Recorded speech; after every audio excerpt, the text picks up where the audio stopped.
মন্দজিনের 10টা রূপ, 10টা ভূত, কি অদ্ভুত। আর তাদেরই নাকি 10 10 106, মানে ভূতের 10টি করে বাচ্চা। কি আজব। ভূতগুলোর নামও অদ্ভুত, অন্ধভূত, মন্দভূত, ছন্দভূত, গন্ধভূত। এভাবে 100 ভূতের নাম বলতে গেলে হয়তো গল্পই শেষ হয়ে যাবে। তাই 4 ভূতের অদ্ভুত কাণ্ডের কথাই বলি।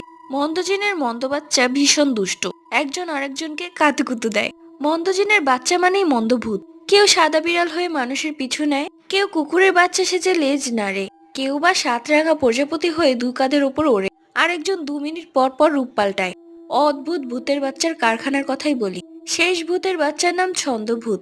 ছন্দে ছন্দে মহানন্দে কথা বলে, আবার নিজের কথা নিজেই হাসতে হাসতে কাশতে কাশতে যাকে সামনে পাবে তাকেই কাতুকুতু দিতে থাকে। অর্থাৎ তার কথায় না হাসলেই বিপদ। আর তার হাসির কি রকমারি ধরন!